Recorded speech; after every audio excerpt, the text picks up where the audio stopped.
அஸ்ஸலாமு அலைக்கும். எல்லாம் எப்படி இருக்கீங்க? இன்னைக்கு நம்ம என்ன செய்ய போறோம்னா ஹெல்தியான ஒரு வடை செய்ய போறோம். பச்சைப்பயிறு வடை. பச்சைப்பயிறு இது எல்லாருக்கும் தெரியும்ல, நம்ம ஊர்ல எல்லாத்துக்கும் தெரியும் பச்சைப்பயிறு. இது வந்து நம்ம அப்படியே கூட ஊற வச்சு சாப்பிடலாம், நாங்களாம் சாப்பிடுவோம். இதில் வந்து நான் இன்னைக்கு வடை செஞ்சு உங்களுக்கு காமிக்க போறேன். இதை நான் இப்போ மிக்சியில் அரைச்சிட்டு வந்துடுறேன். சும்மா ஒரு பிஞ்சு சோட்டா போட்டால் போதும். இவ்வளோ நான் அதை சொல்ல மறந்துட்டேன். மிளகாய் 2 மிளகாய் நான் இது கூடயே அரைச்சிட்டேன். ஏன்னா அது வாயில் வரும்னு சொல்லிட்டு எங்கள் பசங்க சாப்பிட மாட்டாங்க. அதனால் நான் 2 வெங்காயம் அது கூடயே அரைச்சிருக்கேன். வெங்காயத்தை போட்டுக்கலாம். ஒரு வெங்காயம் போதும். இது சிம்பிளாக சீக்கிரமாக ஆகிடும். இதுக்கு மெயினானது என்ன அப்படின்னா முழு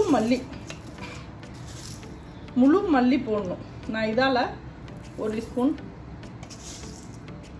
1.5 ஸ்பூன் நான் மல்லி போட்டுக்கிறேன். ஏன்னா இதுக்கு மெயினாக இந்த மல்லி வேணும். 4 ஸ்பூன் இஞ்சி பூண்டு பேஸ்ட்.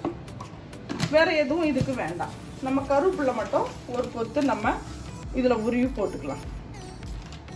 தேவையான அளவு உப்பு. இவ்வளோதான் இதுக்கு. இதை நம்ம நல்லா மிக்ஸ் பண்ணணும்.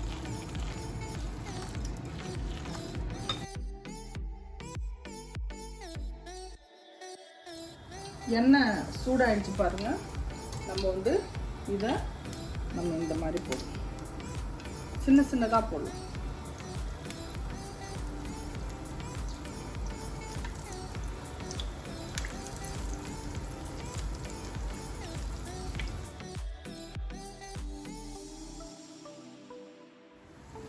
எப்படி இருக்குது பார்த்துங்க.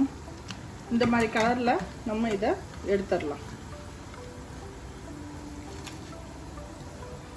நம்ம வந்து எப்பயும் பழகுன கடாய் வச்சோன்னு வச்சுக்கலாம், அது கீழெல்லாம் ஒட்டாது. இதை நம்ம இது மாதிரி புது கடாய்ங்க வச்சோம் அப்படின்னா இந்த வடைங்கெல்லாம் இது மாதிரி ஒட்டிடும். எப்படி சவுண்டு வருது பாருங்க.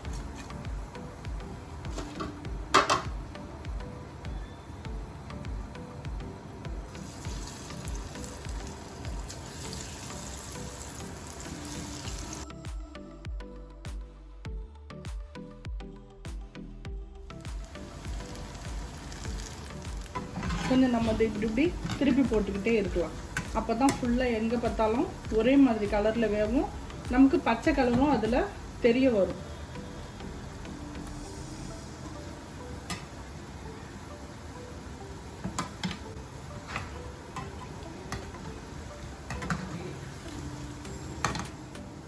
ஹெல்தியான பச்சைப்பயிறு வடை.